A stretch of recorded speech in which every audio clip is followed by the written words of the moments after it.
Mike Palumbo. I'm making chicken tonight. It's very easy to make chicken. I love chicken. All you really got chicken doesn't really need a lot of help. All you gotta do is bake it. But the more important thing about making chicken, it's much better to deconstruct it before you bake it than just bake it as a whole chicken. I want to go through how I, deconstruct my chicken, and it just comes out so much better. Cooks a lot faster. Comes out more evenly cooked. I always like to get a whole chicken. So I take off the wings, and I never used these shears before, so I'm gonna have to cut it with the knife. But let's see. See, it shears right off. Okay, sheared right off without a problem. Now the wing tips you don't need. So the wing tips in the sink, we're gonna throw those out. And what you want to do is you want to make these into chicken wings. So you cut these in half. Just get it right at the joint. Actually, what I do with the chicken wings is I save them. When I get about 8 or 10 of them together, I'll freeze them, and then I'll fry some. I'll make some buffalo wings with them. The next step is, and I already did this before I start the video. I trimmed around the skin to make the leg and the thigh fall. So the next step is we take the leg and we do the leg and the thigh, and I'm gonna try again. I'm gonna try to do it with the shears. I never tried it before. I just got these new shears.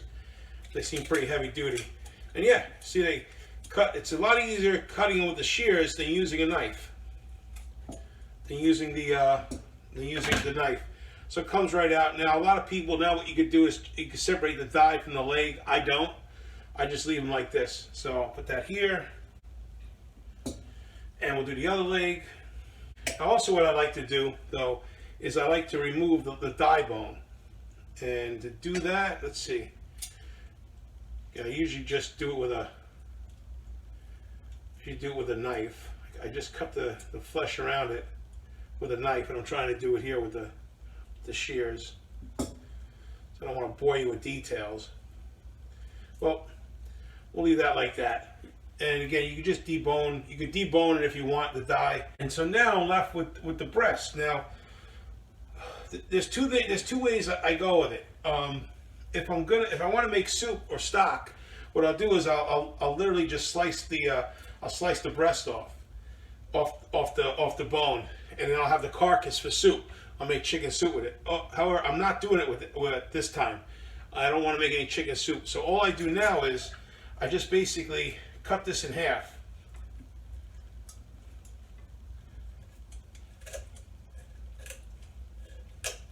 Through the wonders of editing, that's it. You may not have seen the whole process. I might have edited out my hard work and cutting it in two.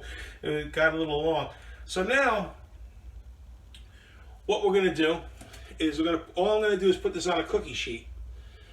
And you know what? I'm gonna put it on a cookie sheet, and I'm gonna come back because I don't want to bore you guys with details.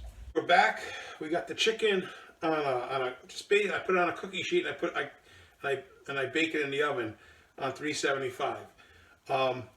Again, I always said, like I said before, chicken needs very little help. I season it with just salt, pepper, and paprika. I love paprika. And I also I trimmed it further when the camera was off. Basically, I cut the spine out of it, and there's a lot of meat in and around the spine. I took the giblets, I threw them in here, and I'm gonna freeze this, and I'm gonna use this to make chicken soup. And there's about 4 to 6 ounces of good meat here. So I'll have some good, chicken pieces in the soup. It'll make good chicken stock.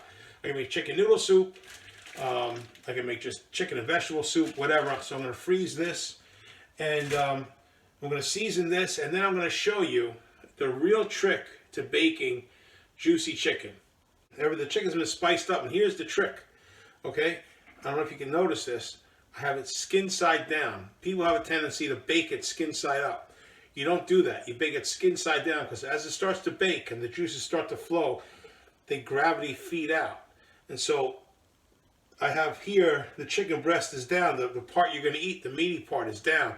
So when it finishes baking, all the juices, even in the leg and the thigh, are in the meaty part of the chicken, and it comes out awesomely well. I use just a very simple oven thermometer. I just put the probe in. I'll set it to 160 on the thickest part of one of the breasts. When that's at 160, it's ready, and that's all you got to do to make chicken. And one of my favorite vegetables, Brussels sprouts. Very easy to make Brussels sprouts. All I'm doing is I'm taking olive oil, lime juice. You can use lemon juice. I like lime juice.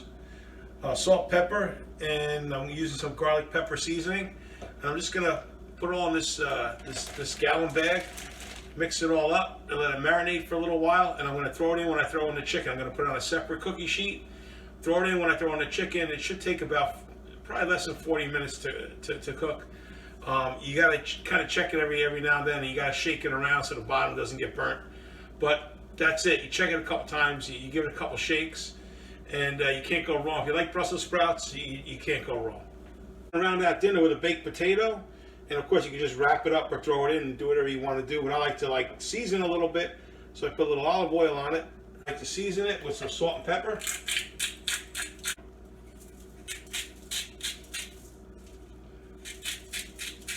That's it. We wrap it up.